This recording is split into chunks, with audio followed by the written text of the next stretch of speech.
let's just give this a try and see what exactly is going to transpire, if you will,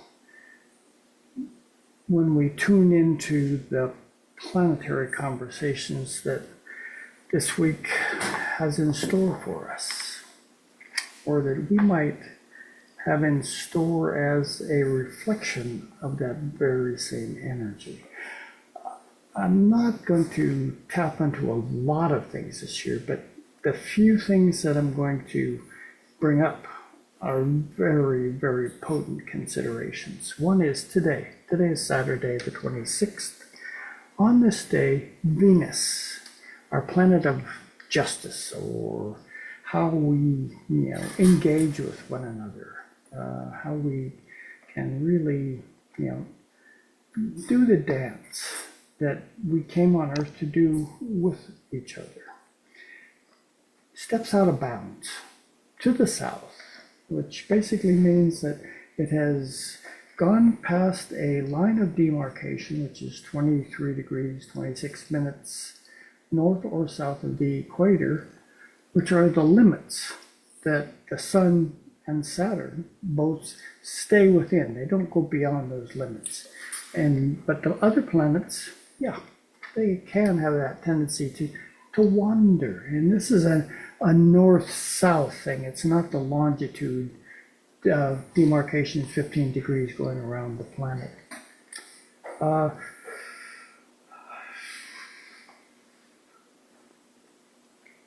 The Venus is in Sagittarius. And so the container within which we are in the process of considering our interaction with one another has this theoretical unlimited direction that it can go in.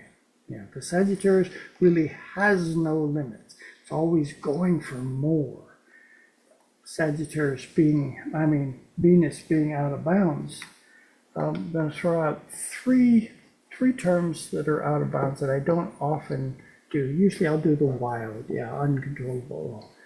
Uncontrollable, that's an energy that is very much attuned to out of bounds. Another is awkward. Things, there's not necessarily an overt level of comfort when awkward shows up in the equation. And vulnerable, the last of these. So, by the way, Venus that is going out of bounds today will be out of bounds until December 2nd.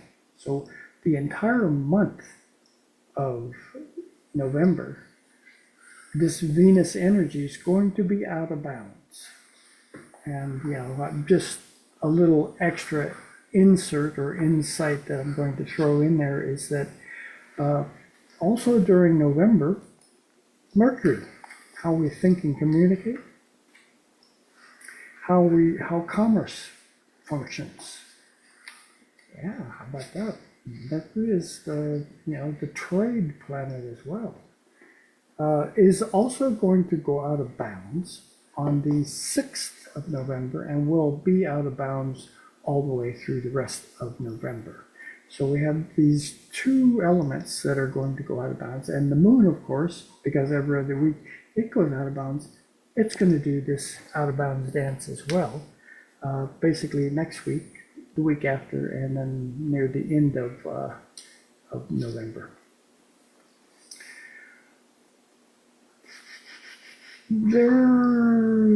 Let's say the pot of life is being stirred.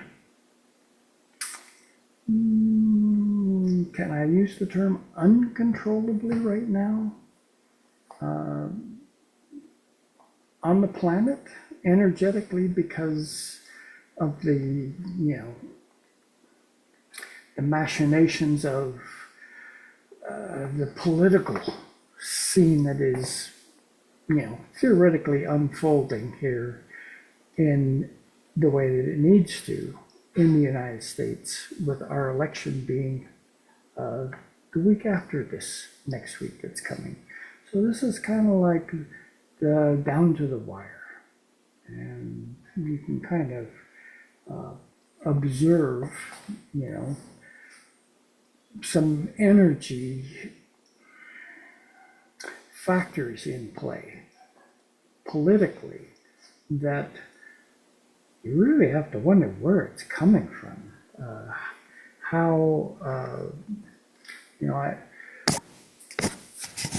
I can understand, having majored in economics going to the university, how people are concerned right now about the cost of everything going up. But as far as clarity goes as to the reason that this is the case, I don't think we really have a clear picture on why that is the case. There's X amount of money, although we make money all the time, but let's call it an X factor, this money that exists. This is the system, and in the system there is an X factor of money. Well, for quite a while now, a long, long time, certain factors, characters, if you will, in the economic milieu of life have figured out that, they figured out a way to basically make sure that the direction that money is going is it's going toward a pot that is being held onto by not that many characters. And this pot of money that is available to the rest of us is what's left over beyond what those people that are holding on to large sums of this money, far more than they'll ever need. We are basically trying to survive on what's left. And the system that has been set up is that, in order to survive, we got that great idea, laissez-faire, let the buyer beware. Well, it is such that I get the picture, that of the carrot out in front of the donkey or the apple out in front of the donkey that is, saying, oh, by the way, you too have the capability of being able to, step into this amassing capacity of being able to, get your share of this resource and live well. Well, I strongly suspect that the carrot has rotted, yet the information out there hasn't changed. It's still dangling a very delicious looking carrot out in front of that donkey, and he's going for it. He says, yeah, I can be a rich person too. And because of that, the cost of things, because everybody wants to, get more, continues to make the cost of everything go up. Because in order for me to get more, the person who is in control of what's just beyond me says that, I need to have more in order to make sure that you can have more. And there's an imbalance in that equation at work, in the sense that the amount of increase in economics available, or basically being, sequestered away by the rich, is far surpasses anything that we will ever, as a normal, regular person, be able to accomplish. But we still need more, because things keep costing more, because that is the system that has been set in motion. And until we reach a point of recognition, which I can only hope will happen. I don't know that it will, is that there needs to be a more equitable distribution of the resources so that we don't have to fight tooth and nail, each one of us, to get our little portion of that.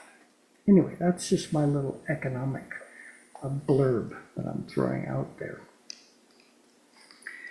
Now,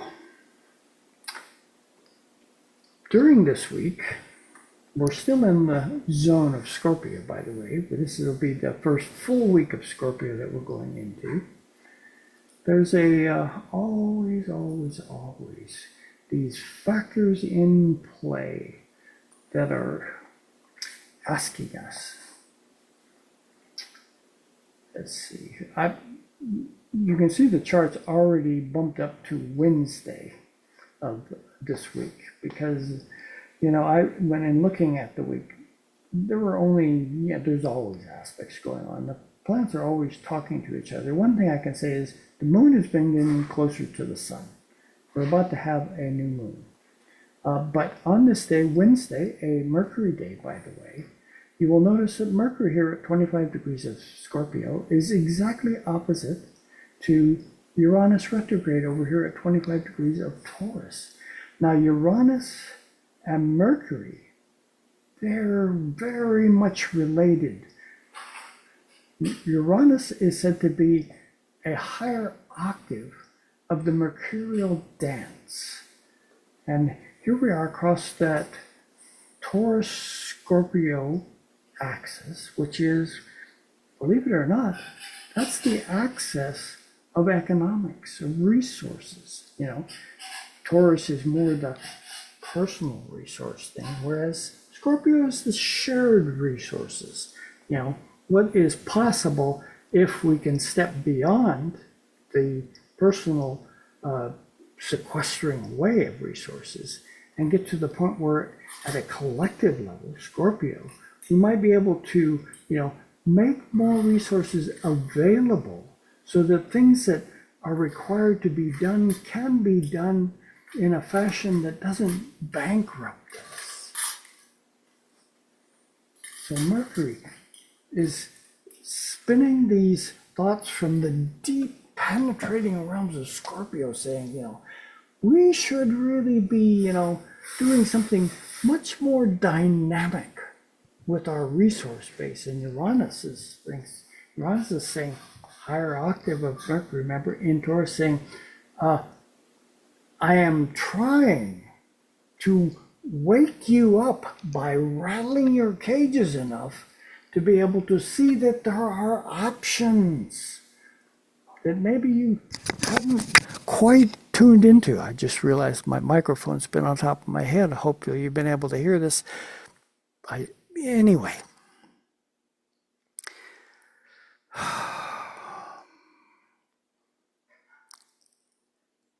You have to ask yourself, how much is enough? Ooh, that's a loaded question, because we all have versions of what enough really represents. And I assure you, they are not all the same. So, I think Halloween is right around now, 30th or 31st. I haven't been out trick-or-treating since my kids all moved away and they're doing their things. But let's say we're coming into that Halloween thing, that Halloween time of year.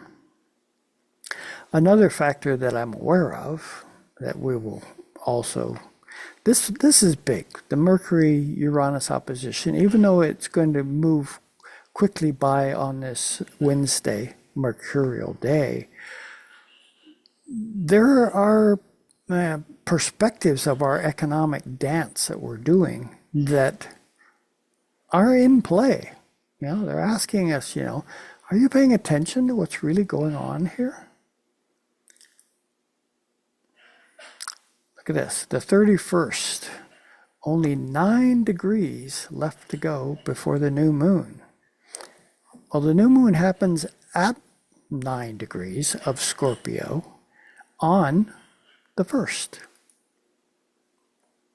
You can see just a few hours before the 8 o'clock in the morning. Oh, how did I get a 9 o'clock in the morning chart?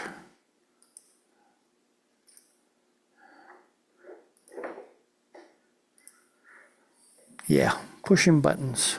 They happen. Anyway, there. 8 o'clock in the morning. New moon. There at the 9th degree. Actually, the 10th degree of Scorpio. We'll look real quickly at the Sabians and we'll see what it has to say about that. A fellowship supper reunites old comrades.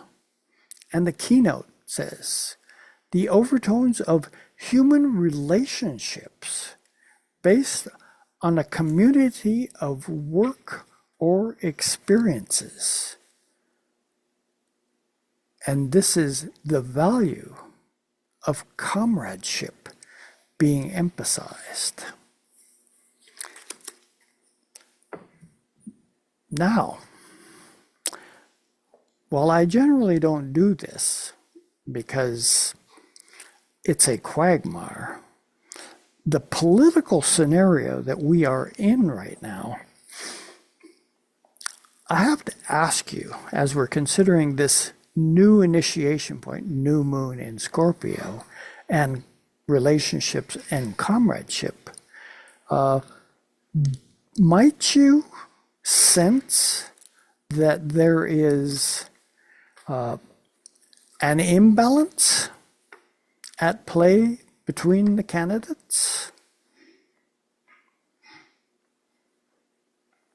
They're not selling the same package. Oh, no, not even remotely. Matter of fact, one of the candidates, I'm not even sure what the package that he is selling is. You know, I think of the terms of information. There's a good mercurial thing to consider while we've, done this mercurial dance with Uranus. Is it misinformation? Misinformation means you weren't necessarily informed correctly and you didn't do a fact check on what it was that you were sharing before you shared it. But then there's disinformation. This is deliberate manipulation of information that is not real. Fact check it if you want, but, and there's a lot of that going on right now in this election process that we're about. And this new moon is asking us here in Scorpio, which is a very intense and penetrating capacity of how we tune into the resource base of what it is that we are meant to discover in our sharing or share in our discovering process about what it is that we are about. Now, one of these candidates, I can definitely feel a we factor in play. The other, not so much. And the threats that I see being thrown around, and it's not just by, the mouthpiece, so to speak. It's by people who are disinformed as to a level of reality that I think that we don't honestly want to pay attention to. We're trying to, place on the shoulders of someone in a political position a way to fix our economic woes. And that will never happen. They are not the ones creating the issue. The issue is created by a money cartel, a cabal, if you will, that has control over the strings of economic balance or imbalance as it is, that we are all having to live by. And if a political person says that they can, I don't believe it, no matter what party they're from. They can only, facilitate as best they can with the economics available to the system a way of being able to keep us from running ourselves into the ground. And eventually, that is unsustainable. We, are tapping our resources on this planet beyond the carrying capacity of the planet for the human theoretical requirements. Now, on this very same day that there is this new moon, we have this opposition forming between Pluto and Mars. Pluto and Mars, the two rulers of, you guessed it, Scorpio. Now, I don't generally look at, soundbite type information that is put out by astrologers in many different places or resources. But for this one, Pluto opposite Mars, the two rulers of Scorpio, in an opposition, you could almost sense, and I went a little overboard maybe last week when I was giving my spiel on the planetary dance, because I was born with a Pluto-Mars opposition, 3 degrees apart, but it's still an opposition, and it's still the two rulers of Scorpio. But I reached up and I grabbed a book that, generally it's been sitting on my shelf probably for years with my having never even opened it. It's called Planets in Transit, and it's by Robert Hand, done years ago. And looking at the description of the Pluto-Mars opposition is something definitely worth pondering right now, particularly as we dance into the, this political cacophony that we are in. I'm just going to read some of it.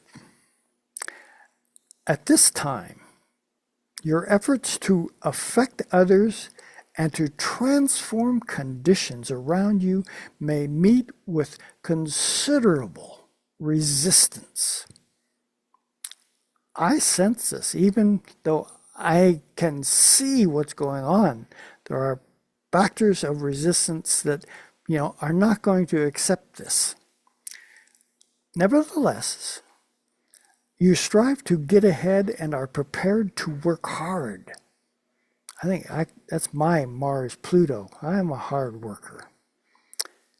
This transit can represent the culmination of successful effort, or it can be a time when the opposition becomes so fierce that you have to give up. There is a lot of that potential kind of energy at work right now. There's some fierceness out there to opposing things as opposed to being willing to work together to try and create a level of balance. This transit is a powerful sign of severe interpersonal power struggles. Can you feel that? The chief danger is that either you or your opponent is in a struggle and will act with absolutely no regard for ethics or for the other person's feelings and situation. The combination acts ruthlessly and relentlessly. You can, of course, do something about your own actions, but it is hard to control the other person's. The best course to take is to make your position as secure as possible and enlist the aid of as many people as you can. Resist the temptation to go it alone, because that will bring out the negative side of the transit.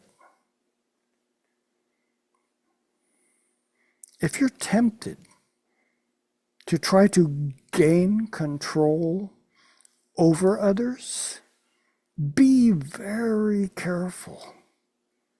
Eventually, you might find yourself opposed by everyone whom you have ever tried to control. Nevertheless, your energies are high under this transit. These are the two rulers of Scorpio, and Scorpio is a very potent and intense sign. And you should express them by making creative and positive changes in your life. If you try to suppress these energies completely, it is more likely that you will have to contend with someone else.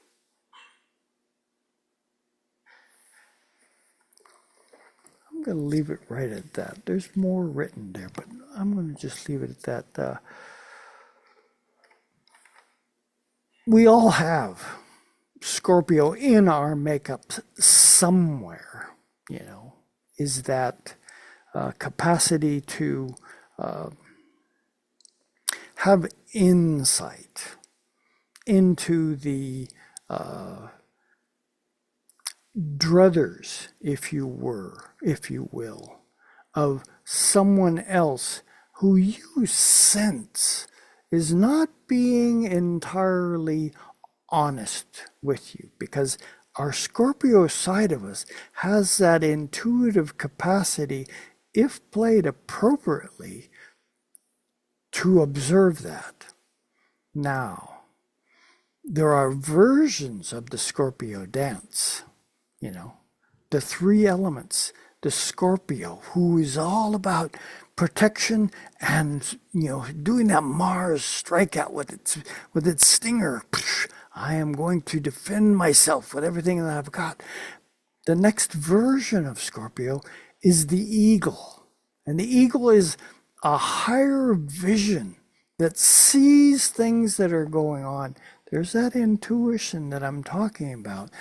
Doesn't necessarily require you to say something about it, but can, if you're willing, in your own strength and awareness, to stand by what it is that you say.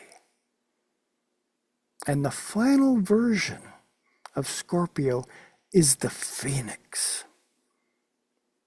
Are you ready to catch fire and be totally consumed by it, disintegrated? Here's that death factor of a Scorpio that's always in play, and we go through this, willingly or not, throughout our lives. We're invited to allow aspects of what it is that is no longer useful to us to die and pass away, so that there is room for a new aspect of our being to put in an appearance that has just been waiting patiently for that opportunity to awaken a part of us that has always been present. It's our soul, if you will, that came here to do some very unique and potent things in our development. I'll get off my podium here. this strikes very close to me because I have this Mars-Pluto opposition it's across the Leo-Aquarius axis, which means that, from the Mars side of me, which is in Aquarius, the vitality of that camaraderie, of this new moon that was being talked about, and the relationship on a global level, Aquarius speaking here, I can see as extremely significant in being able to try and get a hold of the rudder of humanity and steer us away from a direction that, for all intents and appearances, seems to be, heading us toward the disintegration of the majority of humanity with our wars and our use of all our resources and wiping out of, entire ecosystems. That is not a way to, tune into, from my shamanic perspective, the natural order of things, part of nature, not separate from it.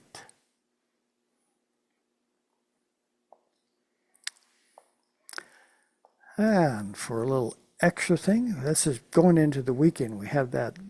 And this Mars-Pluto opposition, because Mars is slowing down, it's going to be slowing down for an entire month, because I believe it's in December when Mars is going to turn retrograde.